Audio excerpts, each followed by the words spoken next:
के जिलाध्यक्ष सेवन सिंह मौजूद है बातचीत के लिए। आज आप लोग ने किस चीज़ का ज्ञापन दिया और पुतला किसी का निकाला था? देखिए, आज पूरे उत्तर प्रदेश में समाजवादी पार्टी के आदरणीय राष्ट्रीय अध्यक्ष अखिलेश यादव जी, प्रदेश अध्यक्ष विनीत कुशवाहा जी के निर्देश पे आज पूरे उत्तर प्रदेश में समाजवादी छात्र सभा और समाजवादी पार्टी के कार्यकर्ता मिलकर के जिलाधिकारी महोदय के माध्यम से महामहिम राज्यपाल महोदय को ज्ञापन दे रहे थे। उसके मुख्य बिंदु ये है कि जिस तरीके से पुलिस ने संरक्षण देकर के उत्तर प्रदेश के 6 जनपदों में आदरणीय राष्ट्रीय अध्यक्ष जी का पुतला फूका, खासकर सीतापुर में जिस तरीके से पुलिस ने संरक्षण देकर के भारतीय जनता पार्टी के लोगों के साथ मिलकर के आदरणीय राष्ट्रीय अध्यक्ष जी का पुतला फूकाया, ऐसी घटनाओं में शामिल रहे ऐसे पुलिसकर्मियों पर कार्रवाई हो, पूरे प्रदेश में जहाँ कहीं भी हो।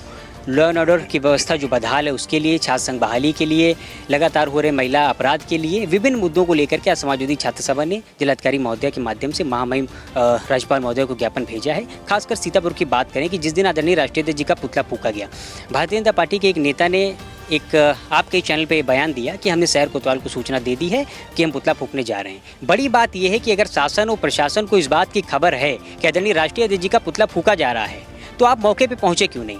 समाजवादी पार्टी का कोई नेता, कार्यकर्ता या कांग्रेस पार्टी का कोई नेता अगर सड़कों पे निकलता पुतला लेके तो आप छीन लेते हो। इससे पहले राहुल गांधी जी का पुतला फूका गया, यहाँ तक जिस अपमानजनक के साथ उनके साथ व्यवहार किया गया पुतले के साथ, पुलिस नजर नहीं है इर्द गिर्द। आदरणीय राष्ट्रीय अध्यक्ष जी का पुतला फूका गया, लेकिन आज समाजवादी पार्टी के लोग शासन प्रशासन का पुतला फूकने के लिए निकले तो शहर की पूरी फोर्स लगा दी गई। समाजवादी पार्टी को रोकने के लिए ये सत्ता की दमनकारी जो नीतियां हैं, ये क्रूर हदें, ये समाजवादियों को किसी हद तक नहीं रोक सकती। आज हो सकता हम पुतला फूकने में नाकामयाब रहे हों, कई नाकामियों के बाद एक बार कामयाबी जरूर मिलती है। शासन और सत्ता ये याद रखे कि समय बदलता, परिस्थितियां बदलती हैं। जब कहीं मौका मिलेगा सठे साठे हम समझ रहे के आधार पर सभी समाजवादी पार्टी के लोग इनको जवाब देने के लिए तैयार रहेंगे।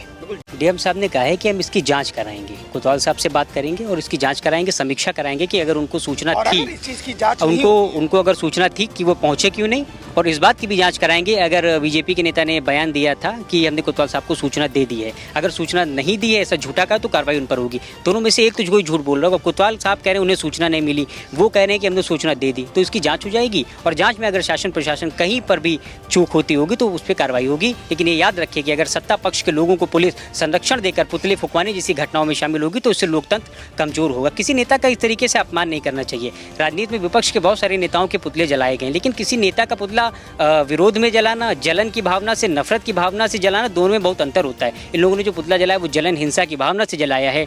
उत्तर प्रदेश में जो इनको हार मिली है उसका सदमा अभी भी नहीं भूल पा रहे। आज आप लोग जो है पुतला जब फूकने जा रहे थे तो आपका पुतला कार्यालय पर ही छीना झपटी होने लगी। जैसे ही निकले शासन और सत्ता के लोग ये तैयार थे पुतला छीनने के लिए। यही शक्ति अगर ये सत्ता पक्ष के लोगों के साथ दिखाएं तो शायद इस तरीके की घटनाएं ना हो। आज नाकामयाब हुए हैं, कभी ना कभी कामयाब होंगे, हम होंगे कामयाब एक दिन। आगे की क्या रणनीति? आगे की रणनीति यह है, इंतजार करेंगे। अगर पूरे उत्तर प्रदेश में पुतला जलाने वाले लोगों पर कार्रवाई नहीं होती, लॉ एंड ऑर्डर की व्यवस्था बेहतर नहीं होती, महिलाओं को सुरक्षा नहीं मिलती, छात्रों और नौजवानों के साथ हो रहे अन्याय को रोक नहीं लगती, छात्र संघ चुनाव बहाल नहीं होते, तो समाजवादी पार्टी का प्रत्येक कार्यकर्ता आदरणीय राष्ट्रीय अध्यक्ष जी के सम्मान में सड़कों पर नजर आएगा।